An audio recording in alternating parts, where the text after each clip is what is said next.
Voilà, donc vous avez tapé l'adresse qui est là, bit.ly / blablabla, celle-là, et ça vous amenait vers une image que j'ai trouvée sur le web, une image qui est dans le domaine public, qu'on a donc même le droit d'utiliser à des fins commerciales, et qui comporte normalement assez bien de pixels. Et j'ai fait la recherche avec Bing, plutôt qu'avec Google, pour trouver les images en haute définition. C'est plus facile de nos jours. Donc l'image que vous avez téléchargée, vous l'ouvrez dans Photoshop.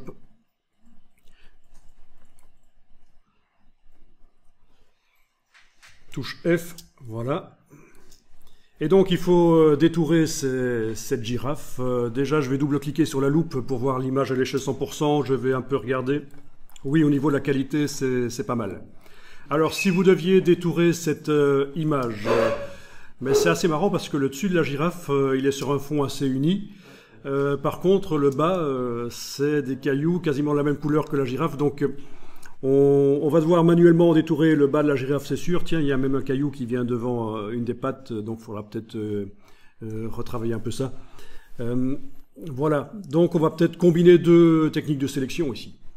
Alors, baguette magique sur le fond, bah certainement pas, parce que la baguette magique ne permet pas de sélectionner notamment tous les petits poils fins et transparents qui sont là, vous les voyez là. Petits poils fins transparents sur la crinière, ce serait quand même dommage de foutre ça en l'air. Donc, à la limite, si la girafe était sans poils sur toute sa silhouette, pourquoi pas la baguette magique, ça pourrait encore marcher, mais là, ça va pas fonctionner. Il y en a qui pensent que la baguette magique, ça pourrait fonctionner? Non. Bon, donc on va pas tester pour prouver que ça marche pas.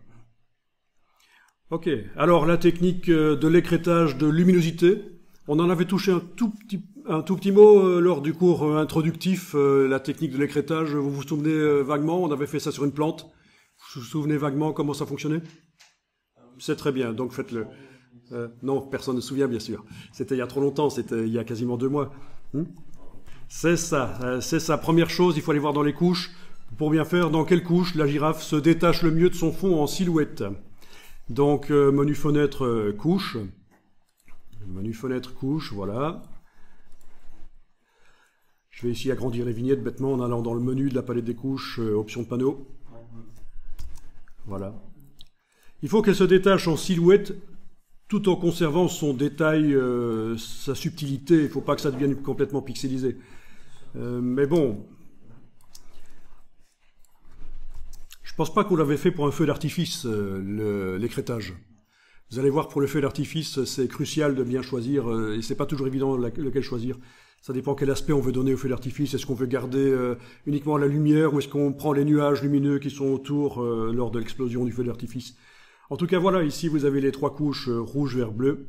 Ce sont des quantités de lumière rouge, vert, bleu, ce sont les couches constitutives de l'image, vous êtes au courant.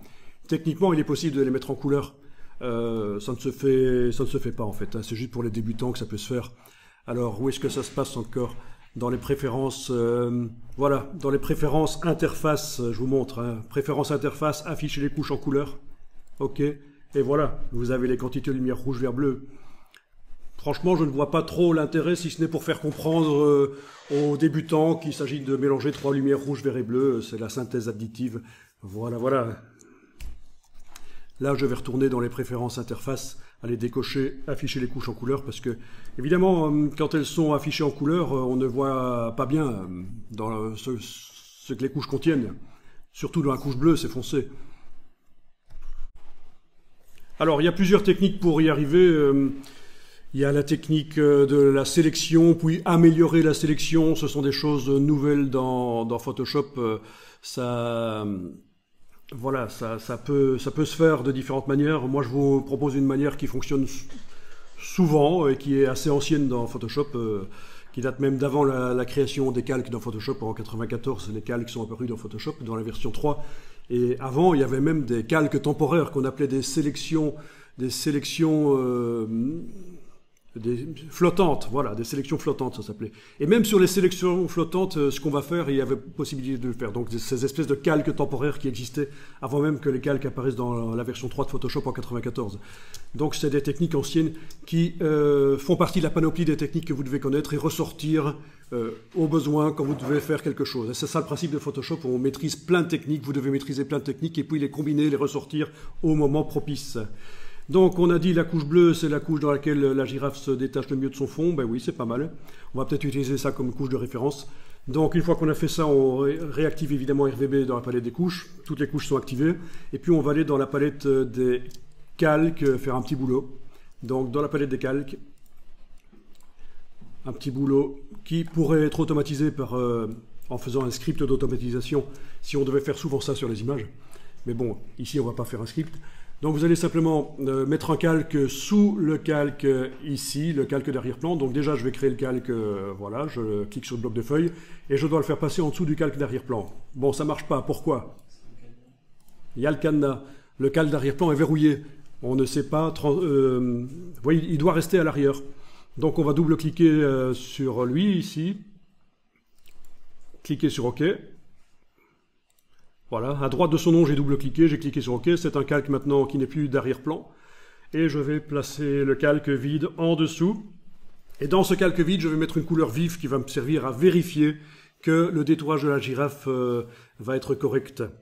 Donc majuscule suppression sur le clavier, ou alors édition remplir. Je travaille bien sur le calque ici, transparent que j'ai fait passer en dessous du calque 0. Remplir avec couleur. Ben, quelle couleur? Un truc vif, soit du rose, soit du vert, peu importe. Du moment que c'est pas une couleur qui existe dans l'image pour bien faire. Alors, je vais enregistrer le document au format PSD, donc fichier enregistré sous. Et je vais mettre un petit numéro juste avant l'extension ici. Comme ça, on va garder l'évolution du travail. Vous allez régulièrement enregistrer sous un nom différent. Comme ça, si ça plante, vous aurez toujours une version d'avant. Et aussi pour vos archives, pour voir la progression, c'est bien. Alors voilà, on va double-cliquer à droite du nom du calque 0. On arrive donc dans les options de fusion. Et on va aller faire une comparaison, non pas sur les 3 couches en même temps, puisqu'on a remarqué qu'il y a une des couches qui pourrait nous servir, être plus performante pour rendre les choses transparentes. On va faire une comparaison sur bleu. Voilà, comparaison sur bleu. C'est la couche bleue qui va servir à rendre transparent les pixels de toute image. Donc voilà, vous déplacez le curseur de la couche bleue, là, vous le déplacez vers la gauche, il n'y a pas le choix. Ok, jusqu'à ce qu'on voit la silhouette qui se détache correctement. Ouais, ça a l'air de marcher pas trop mal, ça. Bon, on va zoomer quand même. Là, vous voyez qu'il n'y a que 2 niveaux de transparence. Dans la crinière, c'est flagrant. Il n'y a que 2 niveaux de transparence actuellement. Donc, on va créer différents niveaux de transparence. La touche Alt, on casse le petit indicateur là et on va essayer de déplacer ça pour avoir des niveaux de transparence. Oui. Alors parfois pour certains sujets complexes, il faut le faire plusieurs fois pour différentes parties du sujet qu'on détourne et puis combiner les différentes parties. Je ne sais pas si ici on va devoir le faire, on va voir. Alors si vous travaillez sur PC, il est possible que les valeurs que vous voyez ici chez moi je suis sur un Mac, les valeurs qu'on voit là, peut-être qu'elles ne vont pas fonctionner aussi bien sur un PC, parce que le PC a un réglage, un affichage qui a un gamma, c'est-à-dire un contraste d'affichage différent du Mac. Et donc les valeurs qu'on voit là, ici, 105, 167 chez moi, ne fonctionneront peut-être pas si on fait la même chose sur un PC. Bon, ça n'a pas l'air trop mal, ça, on va dire que... Vous avez à peu près un truc qui ressemble à ça? Oui? Bon, on va dire que c'est bien.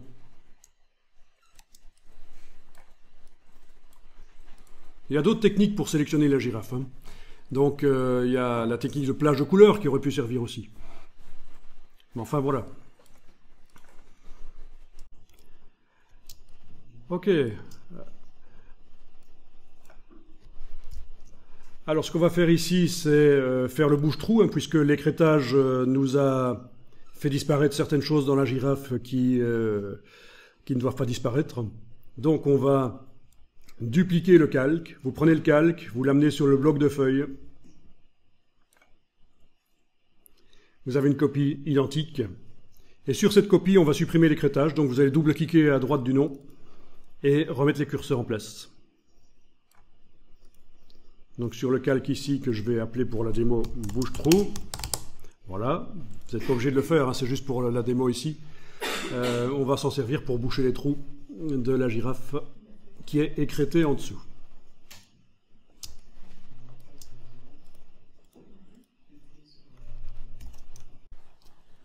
Alors voilà, sur le calque au-dessus, qu'est-ce qu'il faut faire? Ben, on va masquer tous les pixels. Vous allez par exemple faire Alt-clic sur l'icône du masque, ou alors menu calque en haut de l'écran, masque de fusion, tout masqué. Voilà, en tout cas on a ajouté un masque qui masque tout. Et dans ce masque, on est bien en train de travailler sur la partie droite, c'est elle qui est encadrée. Dans le masque, on va dessiner au pinceau pour aller boucher les trous.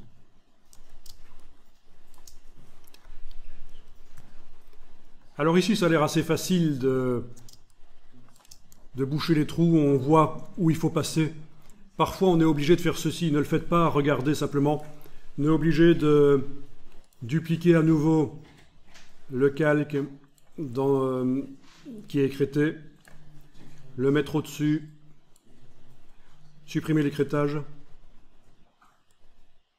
Ça, vous ne faites pas, je vous montre ce qu'on est parfois obligé de faire pour avoir une image de référence, pour savoir où dessiner. Voilà, c'est un calque, c'est le duplicata du calque 0, j'ai supprimé l'écrêtage et je le mets en opacité en dessous de 100% et ça nous sert de référence visuelle pour savoir où il faut passer en fait. On voit à moitié l'image entière par-dessus. Et comme je vous disais, pour cette image-ci, apparemment, il n'y a pas besoin de référence, on n'est pas perdu, on sait où on va passer avec le pinceau, donc je jette ce calque là au-dessus. Donc voilà, on travaille bien sur la partie droite du masque de fusion.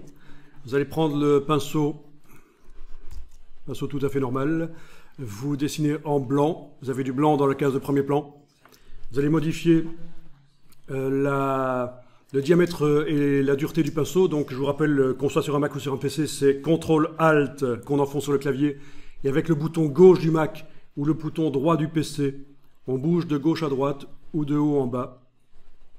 Donc de gauche à droite pour le diamètre, de haut en bas pour la dureté de la brosse. Donc n'hésitez pas à zoomer, à utiliser la barre d'espacement sur le clavier pour bouger l'image dans sa fenêtre. Et vous passez, voilà, rapidement pour boucher les trous. Alors là, j'ai foiré, c'est pas grave, j'annule. On fait du commande Z aussi, voilà. Donc normalement on a un bon détourage avec les poils qui seront flous, même les poils de la barbe de cette girafe, ça devrait être nickel. Ça amène le côté réaliste en fait.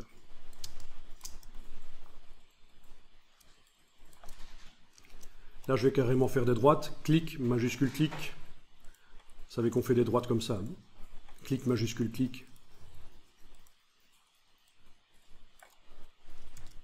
Est-ce que ça fonctionne bien? Pas de problème? Bon.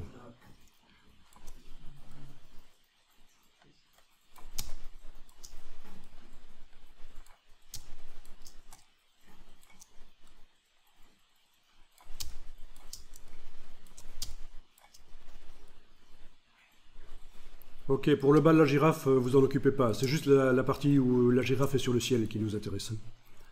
Pour commencer.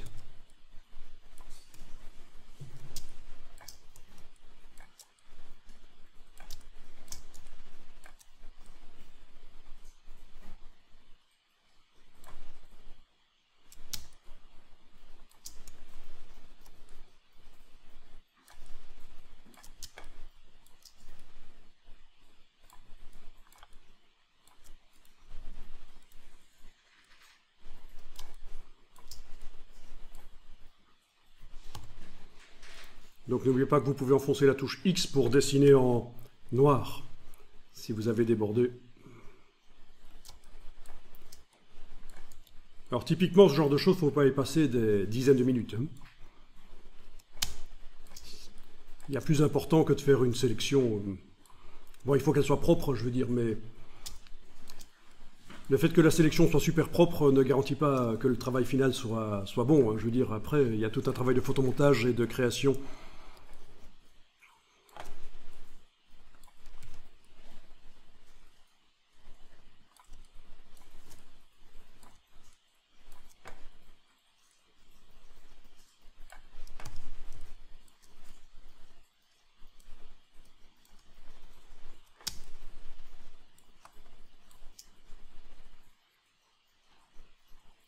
Bon, ben, quand vous avez fait cette partie-là, vous enregistrez.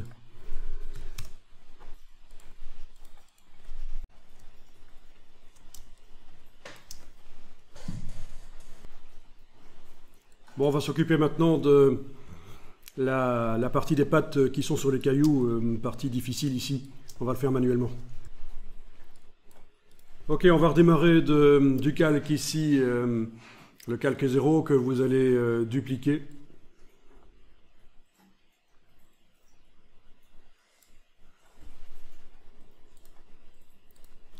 Alors je vous propose que voilà les deux calques du dessus. Attendez, le calque 0 qu'on vient de dupliquer, le copie, je vais le mettre en dessous, là, voilà. Et les deux calques du dessus, calque 0 et calque bouche-trou, vous les activez tous les deux, clic majuscule, clic, et on va les mettre dans un groupe. Donc vous les mettez dans un groupe avec l'icône ici. Voilà. Et on va les oublier un peu pour l'instant, on va enlever l'œil. On ne travaille plus sur eux. Donc on continue à travailler sur le calque 0 copie. Donc ça va dans le groupe, vous avez vu, vous avez bien deux calques. On travaille sur le calque 0 copie, c'est parfait.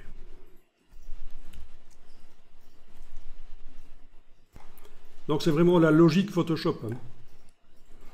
La logique Photoshop, il faut que ça rentre. La manipulation des calques, des couches, les pixels, il faut que ça devienne facile. Alors l'écrêtage qui est là, je vais le supprimer. Je double-clique à droite du nom et le curseur est là, je le remets en place. Donc tout apparaît. Donc j'ai plus la petite icône qui indique qu'il y a un écrêtage ici, donc tous les pixels apparaissent. Et là je m'intéresse aux pattes ou aux jambes de la girafe, je ne sais pas comment on dit, si c'est comme les chevaux, c'est des jambes. Voilà. Alors, ça dépend des articulations, je crois. Peu importe. Je me perds en zoologie. Là. Alors, sur le calque là, on va ajouter un masque de fusion qui ne masque rien, donc vous allez simplement cliquer sur l'icône du masque. Donc c'est un masque qui ne masque rien. Et alors, une manière de faire, c'est de dessiner en noir sur les pattes au pinceau. Alors là, peut-être que la technique de la droite dans Photoshop va vous servir. Clic majuscule clic, ça pourrait peut-être vous servir. Clic majuscule clic.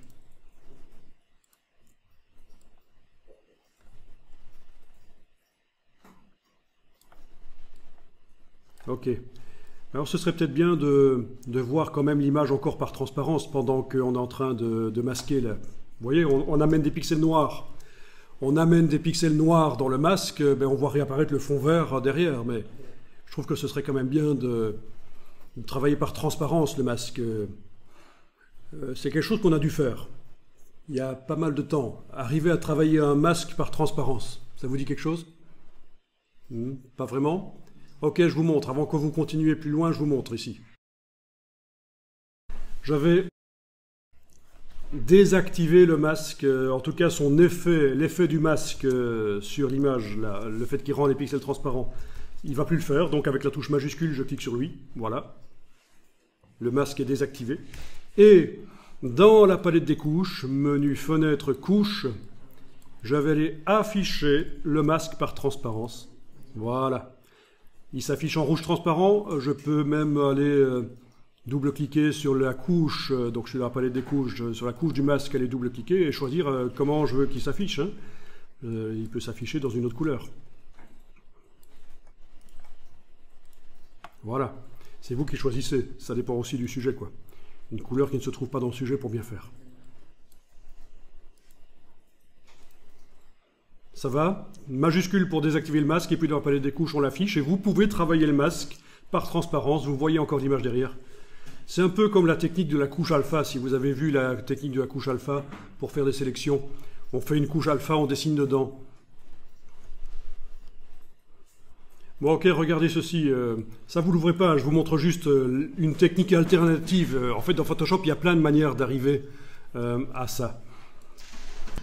Donc, une technique alternative consiste à créer dans la palette des couches une couche alpha. Vous ne le faites pas, vous regardez juste. Hein, je vous montre pour votre information personnelle. Une couche alpha.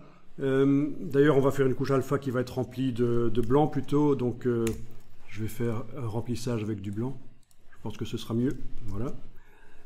Ensuite, afficher les couches constitutives, mais pas travailler sur elles, travailler sur la couche alpha, dessiner sur la couche alpha en noir pour dessiner la silhouette de la bestiole.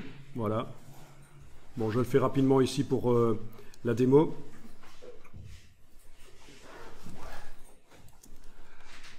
Je vais m'arrêter là, je ne vais pas faire les pattes ici, c'est juste pour la démo. Donc, dessiner en noir dans la couche alpha. Une fois que c'est dessiné, il faut utiliser la couche alpha. Donc, enlever l'œil en face, réactiver le travail sur RVB pour travailler sur l'image, générer une sélection au départ de la couche alpha, touche commande du Mac ou contrôle du PC, générer la sélection. La sélection, elle s'étend entre le bord de l'image et la silhouette de l'éléphant, puisque c'est ce qui est blanc dans la couche alpha qui génère une sélection. Donc là, je dois faire sélection intervertir pour que ce soit vraiment l'éléphant qui soit sélectionné. Et puis, sur le calque d'arrière-plan, ajouter un masque de fusion au départ de cette sélection qui existe. D'accord? Au départ de cette sélection qui existe, ajouter un masque de fusion en faisant calque, masque de fusion, faire apparaître la sélection. Voilà. Et donc là, la couche alpha ne sert plus. Bon, ça c'est une autre technique que je vous montre comme ça rapidement, mais on ne va pas le faire, sinon ça va vous embrouiller. On n'a pas énormément d'heures ensemble, donc je vous montre les techniques qui fonctionnent à coup sûr et pas des techniques alternatives. Donc je ferme ça, c'était juste une démonstration. Je reviens sur la girafe. Donc, je dessine toujours bien sur le masque qui est encadré. Il est affiché par transparence dans la palette des couches et je dessine en noir les pattes rapidement.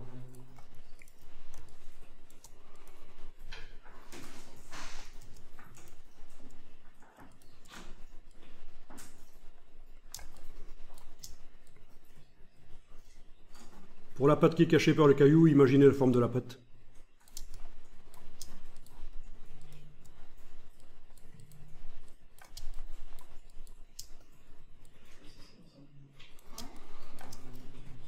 Alors si vous avez une tablette graphique, ça vous aidera. Ça vous aidera vraiment d'avoir une tablette graphique.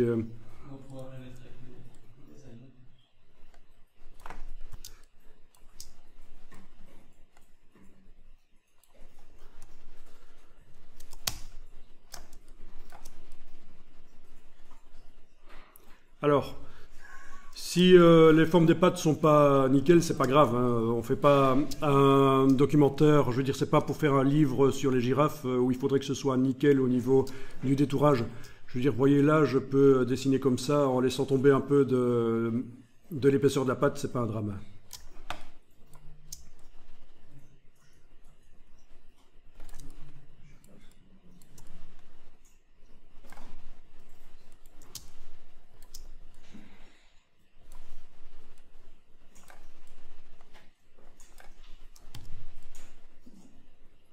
Bon, moi j'y vais avec la souris ici, j'ai pas amené ma tablette, vu que vous n'avez pas de tablette, je me dis, je vais quand même pas venir avec une tablette et faire le détourage à la tablette, alors que vous êtes avec une souris, ce serait un peu foireux. Donc vous voyez qu'avec une souris, on peut s'en sortir malgré tout.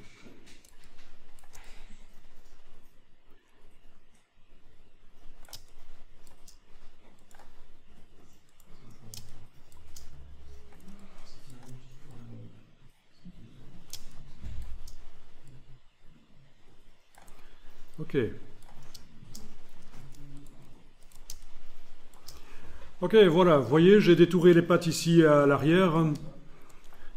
Je vais rapidement terminer à la baguette magique. Vous allez voir que c'est pas difficile. Donc ceux que ça intéresse, vous regardez le détourage que j'ai fait sur les pattes ici. Vous voyez que j'ai toute une forme à dessiner là, mais ça m'ennuie de la dessiner. Donc je vais faire réactiver le masque, Alt-clic sur lui pour l'afficher en grand, le contenu du masque. Baguette magique, qui normalement est un outil pourri, mais enfin, voilà. Baguette magique qui est là. Je clique là, sur la forme blanche, fermée. J'élargis la sélection. Sélection modifiée, dilatée. Sélection modifiée, dilatée. Je vais dilater de 6 pixels, par exemple. Et cette image contient beaucoup de pixels, mais ça a l'air de marcher. Ça a quand même pas mal dilaté. Je vais encore dilater de 2 pixels. Sélection modifiée, dilatée. C'est donc élargir la sélection. 2 pixels cette fois-ci. 2 pixels, ok. Voilà, parce que je vais remplir de noir la zone, mais si je ne fais pas une dilatation, à cause du flou du pinceau, ça va se voir. Il y a des parties grises qui vont rester. Donc là, je fais édition remplir avec noir. Édition remplir avec noir, ok. Et voilà, désélectionner, et c'est bon. Donc rapidement, j'ai pu remplir une zone à l'intérieur. C'est toujours pratique de savoir que ça peut marcher. Et je termine au pinceau comme ça. Voilà, je vais enregistrer le document.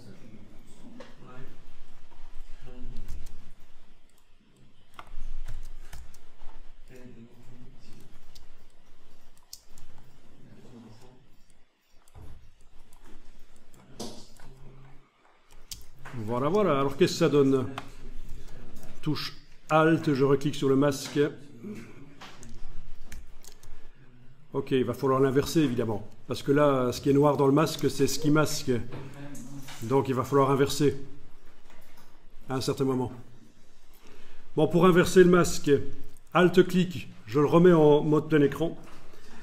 Vous faites CTRL-I sur le PC ou Commande-I sur le Mac. Vous avez inversé, vous avez fait un négatif sur le masque. Alt-clic à nouveau, et c'est bon. Donc, normalement, on aurait dû dessiner en blanc sur fond noir dans le masque, mais ça me paraissait plus facile de dessiner en noir, pour commencer, de dessiner sur la silhouette de la bestiole. Donc, je vous rappelle la procédure, c'est Alt-clic sur le masque pour le faire apparaître en grand, ensuite, Commande-I sur le Mac ou CTRL-I sur le PC, ce qui correspond à Image, Réglage, Négatif. On a fait un négatif sur le masque.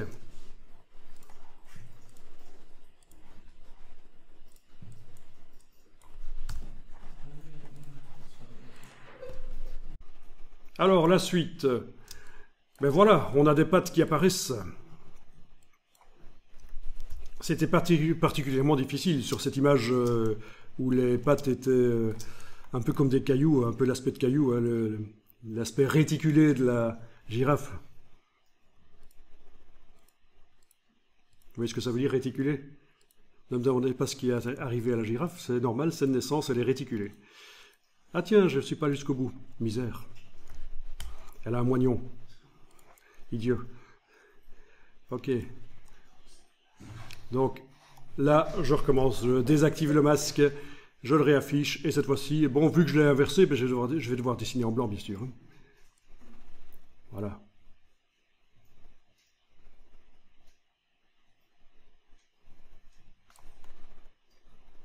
Ok, ok, ça a l'air bien. Donc, masque réactivé, pas affiché. On travaille sur RVB, parfait.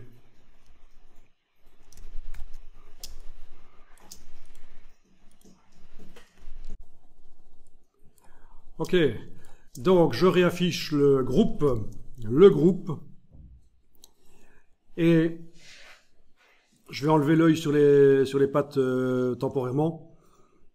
Donc je ne vois que le groupe au-dessus de mon fond vert, d'accord? Franchement, si c'est bon sur un fond vert aussi vif que ça, ce sera bon sur n'importe quel fond, c'est ça l'idée en fait. Hein. C'est pour ça que j'ai utilisé du vert vif.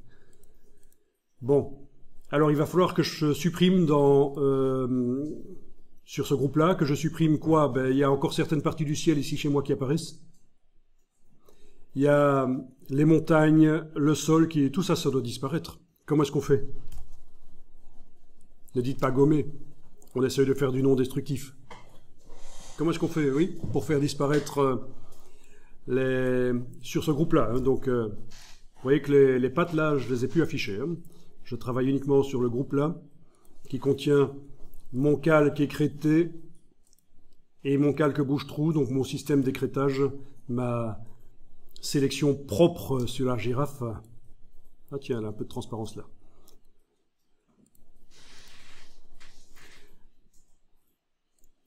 Oups, je dessine en blanc sur le masque bouche-trou, du bouche-trou là. Ok, ben on va ajouter un masque de fusion sur le groupe. Quand les groupes sont apparus dans Photoshop, on ne savait pas mettre de masque de fusion dessus, mais maintenant on peut. De plus en plus, avec les différentes versions de Photoshop, on sait faire des nouvelles choses sur les groupes. Donc le groupe ici est fermé.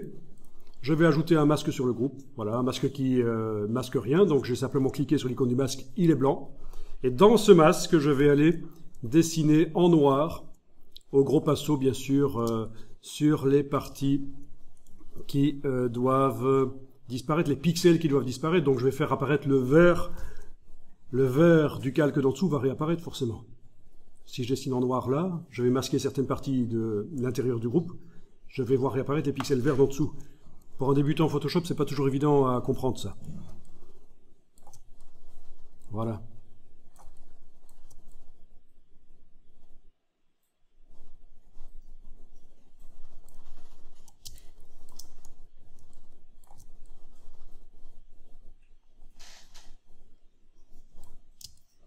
Alors on prend du temps parce que j'explique, mais normalement ce genre de choses prend moins de temps que ça en fait. Et alors l'endroit des pattes, là je vais faire disparaître carrément les pattes, puisque normalement il y a l'autre calque d'en dessous qui actuellement n'est pas affiché, qui va servir à gérer les pattes.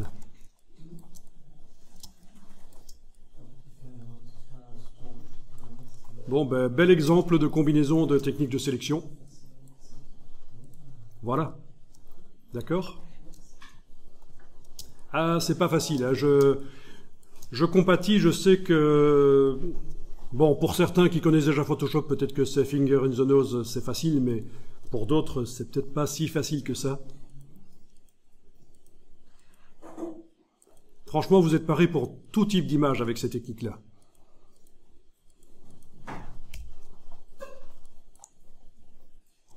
N'oubliez pas d'enregistrer sous un nouveau nom.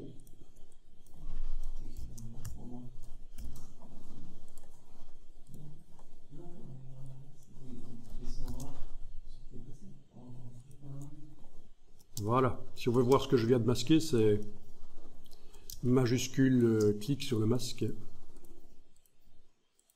Oui, plutôt comme ça. Voilà. Puis on réaffiche ça pour les pattes. Et voilà.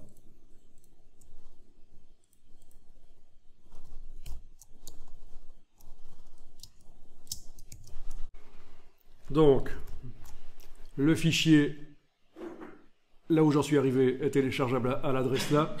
Et je continue.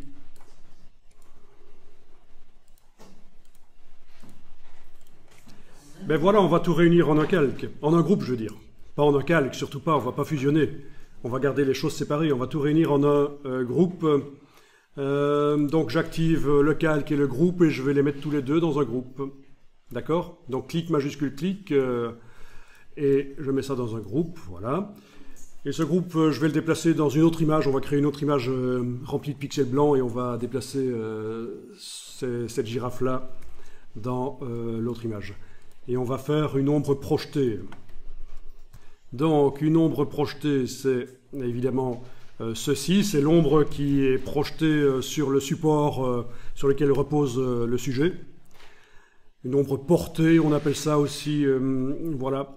Et alors le principe qu'on va faire ici, c'est que l'ombre, on va la faire de manière réaliste, c'est-à-dire qu'au plus le sujet s'éloigne, l'ombre s'éloigne du sujet, au plus l'ombre s'éloigne du sujet, au plus elle va être floue et parasitée par la lumière ambiante. Alors je recherchais une image où ça se voit particulièrement, j'ai dû la louper. Donc voilà, par exemple cette image-là, c'est pas mal. Les enfants là, l'ombre est foncée et nette quand c'est proche du sujet. Et plus ça s'éloigne, plus c'est parasité par la lumière ambiante. Et plus c'est flou. Donc c'est logiquement comme ça que ça doit être, si on veut faire quelque chose qui est un peu réaliste. Et c'est ce qu'on va faire ici. Donc on va créer une image d'abord, vous gardez bien l'image de la girafe ouverte bien sûr, mais on va créer une nouvelle image blanche dans laquelle on va mettre les choses. On pourrait rester dans cette image-ci, mais ça va compliquer les choses au niveau compréhension. Donc je fais un nouveau document. Nouveau document, je pourrais faire, voyons un peu, déjà ma girafe elle fait combien de haut à peu près? Ça veut dire 5 mètres, mais c'est en pixels que je veux savoir. Bon, à peu près 3700, c'est ça, hein, en hauteur, à peu près 4000. Donc, ok. On va commencer par une image de 6000 sur 6000, par exemple. Ok, 6000 sur 6000 pixels. Attention, parce que si vous gardez centimètres, vous allez, et vous tapez 6000 cm sur 6000 cm, ça va être la cata, évidemment. Déjà, ça ne peut pas le faire. Ça limite à 2540 cm. Et ça fait combien en pixels? Donc là, je viens de montrer, si je fais l'erreur de garder l'unité de mesure centimètre et que je tape 6000 et 6000, ça m'a ramené à 2540 parce que ça ne peut pas faire 6000. Et en pixels, ça fait, ben oui, le maximum qu'on peut faire dans Photoshop, 300 000 pixels sur 300 000. C'est monstrueux. Donc, petit tour vers ma calculette. Une image, la taille d'image maximale qu'on peut faire dans Photoshop. Déjà, quand vous dépassez 30 000 pixels sur 30 000, vous êtes obligé d'enregistrer le fichier Photoshop au format PSB, parce que le PSD n'est plus capable d'enregistrer une image de plus de 30 000 pixels de large. Donc 300 000 fois 300 000, ça nous fait 90 milliards de pixels. D'accord ? Alors, qui travaille des images de 300 000 pixels sur 300 000? Pourquoi est-ce que Adobe permet de travailler, depuis quelques versions, des images qui sont au-delà de 30 000 pixels? Vous avez une idée? Pas pour les affiches, parce que c'est une erreur, mais c'est habituel cette erreur-là. Pour les affiches dans les villes, c'est ça, les 40 mètres carrés? Il faut savoir que c'est des films offset prévus pour des formats moins grands, en fait, hein, au dixième. Et puis c'est projeté soit sur des cadres sérigraphiques, donc la résolution passe de 300 à 30 pixels par pouce, mais de plus en plus ça se fait en numérique bien sûr. Donc non, pour les affiches, les grandes affiches dans les villes, les 40 mètres carrés ou plus, on n'a pas besoin d'autant de précision. Pas une idée? Qui a besoin d'images aussi précises que ça? Voilà. Ceux qui font des photographies d'étoiles, par exemple, les photographies d'astronomie, on peut utiliser Photoshop pour faire du traitement, pour faire ressortir, pour créer des pseudo-couleurs, faire ressortir des choses, et ça peut être des fichiers aussi monstrueux que ça, en fait. Hein. Voilà. Alors, pour ce qui est de la limite précédente de Photoshop 30 000 sur 30 000, c'était déjà pas mal, des images 900 mégapixels. Voilà. Il faut savoir qu'actuellement, les appareils photo numériques les plus performants que vous pouvez, pour pas trop cher, acheter, ça coûte quand même plus de 10 000 €, vous allez être aux alentours de 150 mégapixels, en fait. Hein. Par photo? Oui, par photo, c'est pour des appareils de studio, les appareils de pro. En numérique, en 2019, c'est à peu près là où on en est. Hein. Donc, 900 mégapixels, 900 millions de pixels, c'est énorme, c'était la limite de Photoshop avant. Ok, bon, fin de la parenthèse. Donc, avant ma digression, là, j'étais en train de dire qu'on allait faire une image de 8000 pixels sur 8000. Donc, une image 64 mégapixels, 64 millions de pixels dans cette image. La résolution, super important, n'oubliez pas, non je rigole, la résolution n'a aucune importance dans Photoshop. Ce qui compte, c'est le nombre de pixels. Donc, vous pouvez mettre ce que vous voulez comme résolution. Ok, bien sûr c'était des couleurs RGB. Touche F, je passe en mode multifenêtre, touche F 2 fois.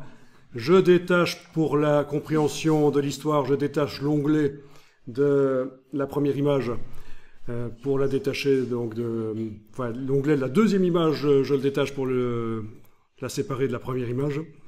Bien. Et on va déplacer, donc quand on travaille sur l'image de la girafe, on va déplacer le groupe sur l'image blanche. Et on a transféré tout. Et voilà, touche F, parfait. Donc vous devriez normalement retrouver une girafe qui est à peu près cette taille-là. Donc elle faisait à peu près 3500 pixels de haut. Et l'image blanche ici fait 8000. Donc c'est 8000 que j'ai mis finalement. Ah oui, ok. Si vous avez mis 6000, c'est bon aussi. Parce que je pense que j'avais dit 6000 à un certain moment. Bon, ben voilà, c'est bon.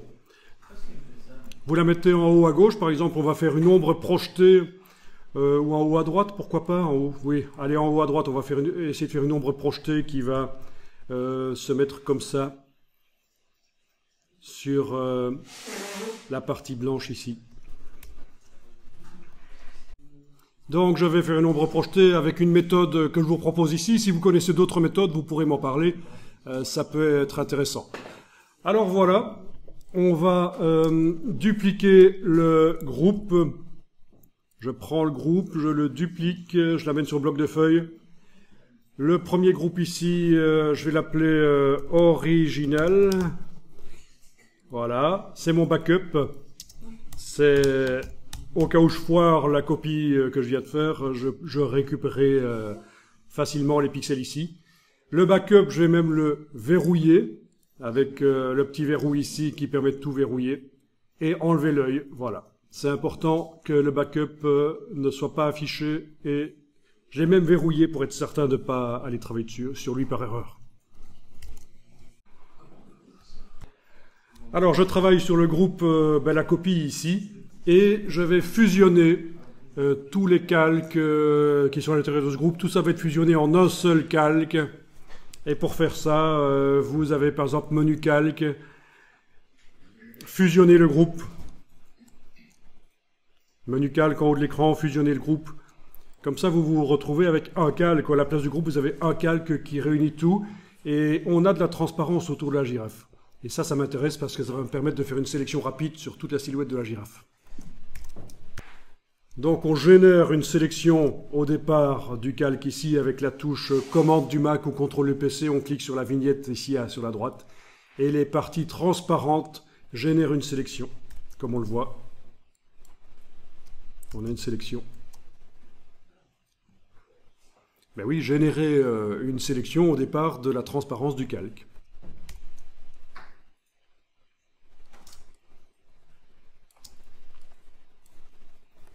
Ensuite, on va créer un calque en dessous de celui-là, pour un calque qui va contenir l'ombre.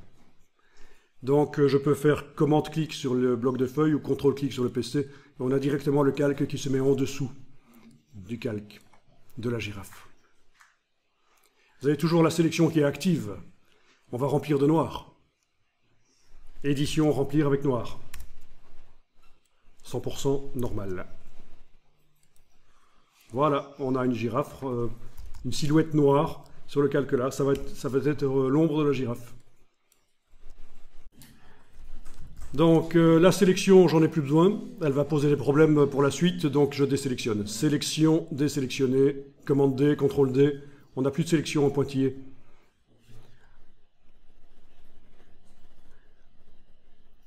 Et alors on va faire une transformation torsion sur cette ombre noire. Alors allons-y. On fait un commande T, contrôle T sur le PC, commande T sur le Mac. Donc c'est la transformation manuelle. Et puis on va aller prendre les poignées du dessus et les faire passer en dessous. Avec la touche commande enfoncée, je prends la poignée, contrôle sur le PC, commande sur le Mac. C'est la torsion en fait. Quand on est en transformation manuelle, commande T, on peut passer en torsion avec la touche contrôle. Et voilà, c'est une ombre projetée. N'allez pas trop vite, ne validez surtout pas encore, il ne faut pas valider. Donc voilà, vous positionnez avec la touche contrôle du PC ou commande du Mac, vous faites une torsion de manière à créer votre ombre projetée sur le sol. Bon, ben, il faut un peu d'imagination. Il ne faut pas hésiter aussi à zoomer en arrière, parce que vous pouvez faire sortir les poignées en dehors des limites de l'image, bien sûr. Hein. Ce n'est pas interdit de faire sortir les poignées en dehors des limites de l'image. Tiens, il y a des taches qui restent là, c'est pas grave. On va les gommer plus tard.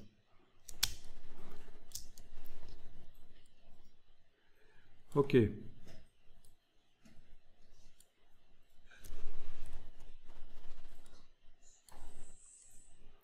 C'est très important de zoomer en arrière pour avoir une vue d'ensemble de ce que ça donne.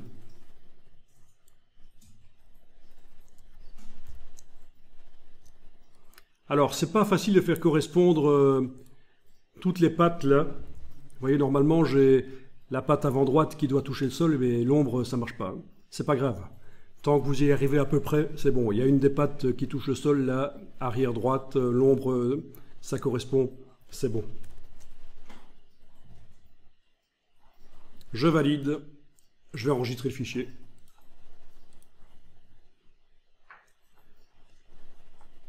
Donc voilà, je vais enregistrer ça, je vais appeler ça girafe sur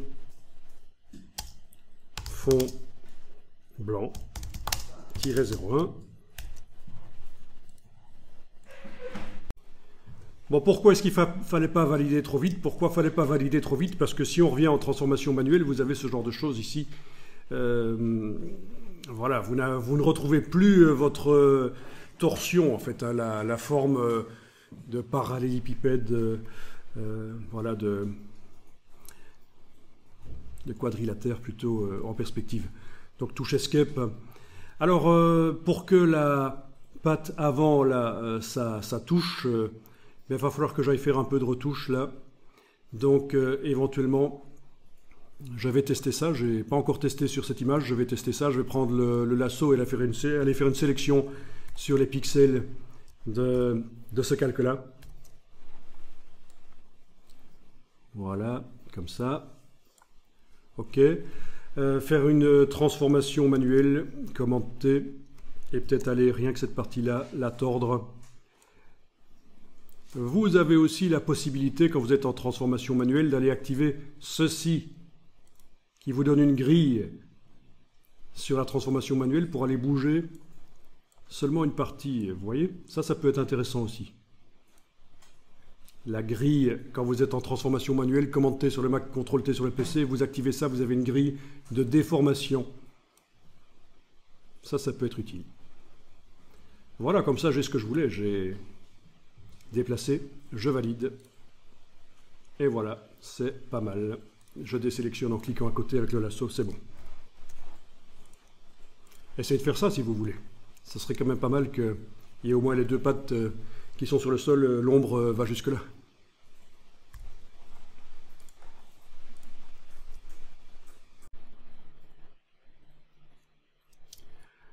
Alors ici, la suite, je vous montre, regardez bien.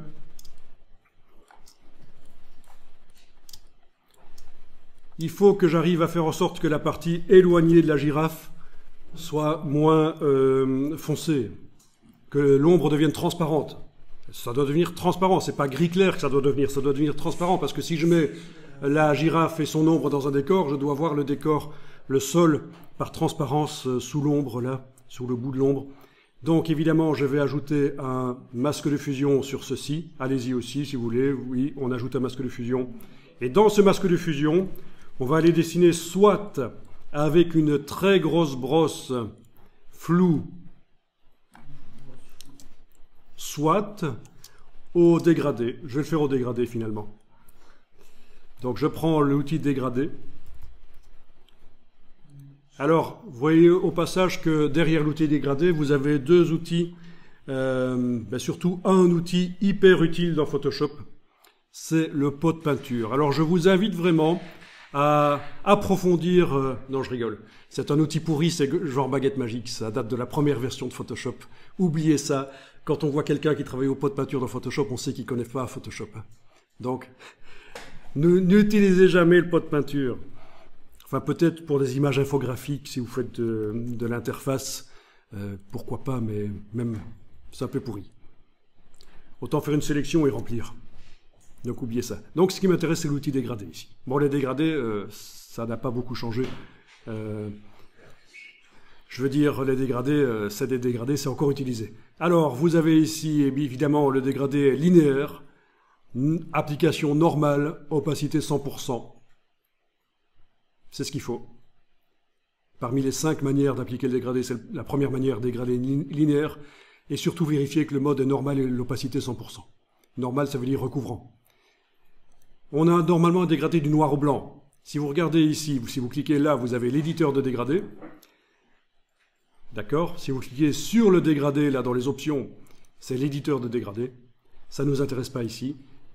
Si vous avez cliqué ici, c'est la bibliothèque de dégradés, et parmi la bibliothèque, vous avez un dégradé du noir au blanc.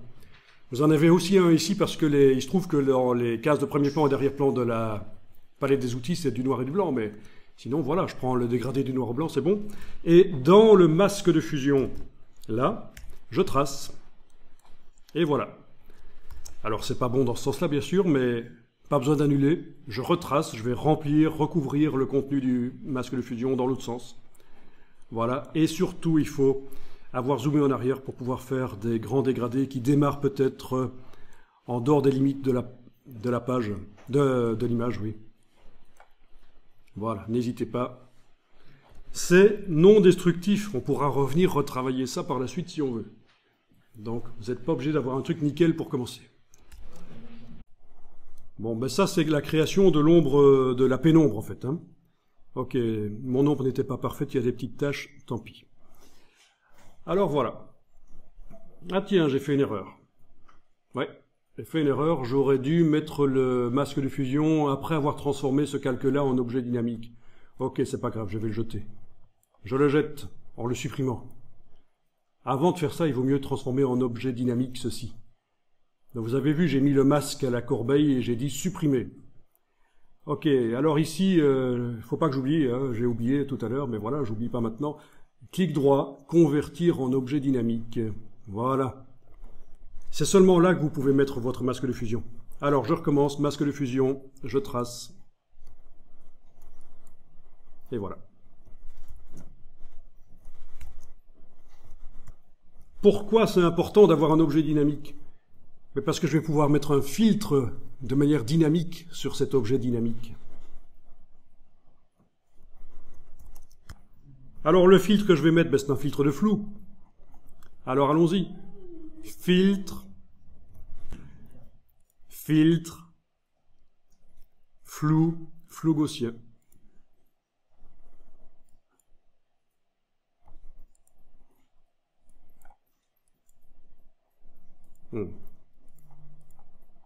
Ok.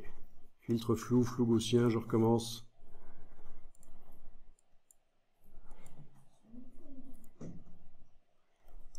Bon. Je crois que... Attendez, il faut vraiment activer la partie gauche hein, pour mettre le filtre de flou, sinon ça se met sur le masque. Activez la partie gauche, allez chercher filtre flou, flou gaussien. Voilà, vous voyez que vous arrivez à mettre du flou dessus. OK. Et dès que vous avez cliqué sur OK, ça apparaît dans la palette des calques, vous avez le flou gaussien là qui apparaît. Ça, c'est parce qu'on a mis le filtre sur un objet dynamique. Donc on peut désactiver le flou gaussien si on veut. On peut le modifier si on veut en double-cliquant sur son nom. Ça fait réapparaître la boîte. Mais là, je ne vais pas modifier. Et alors, ce qui m'intéresse, et c'est la dernière partie ici de l'exercice, c'est, pour terminer l'ombre, c'est évidemment de mettre un dégradé dans le masque de fusion du flou gaussien, puisque le flou, je veux qu'il soit sur la tête de la girafe, sur l'ombre, mais pas sur les pattes ici. Ça, c'est pourri. C'est sur la tête que le flou doit être. Donc voilà, je vais mettre dans le masque de fusion du filtre un dégradé du noir au blanc. Et voilà. Dans le sens qu'il faut. Voilà, plutôt comme ça. Et vous avez une ombre qui est plutôt réaliste, quoi. Il suffira de modifier son opacité et de gérer l'opacité par rapport au fond qu'on mettra derrière et c'est bon. Ça passe.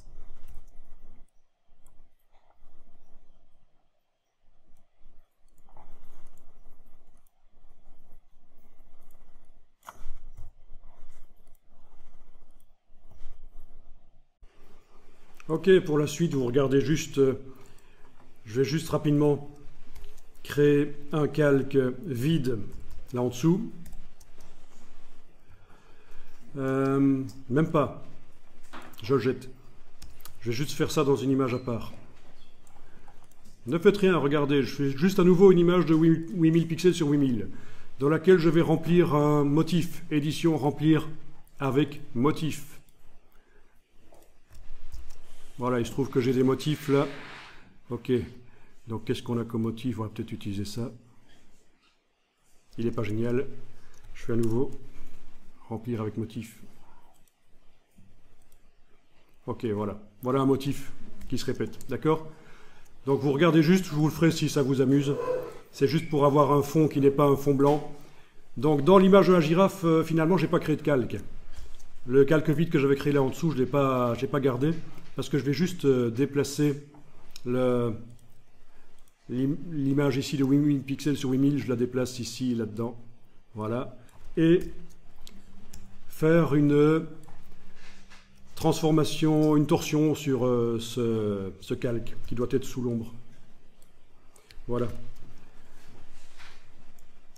Donc, transformation manuelle, je prends les poignées et je fais un effet de perspective. Et ça peut être sympa, ce genre de choses. Pour donner l'illusion qu'on a un motif, un fond infographique avec de la perspective. Vous voyez que je zoome en arrière, c'est vraiment, il faut zoomer en arrière, il ne faut pas hésiter. Voilà. Je valide. On pourrait aussi mettre une photo, bien sûr, et intégrer notre bestiole dans une photo. Voilà, voilà. D'accord? Ok. Alors, exercice.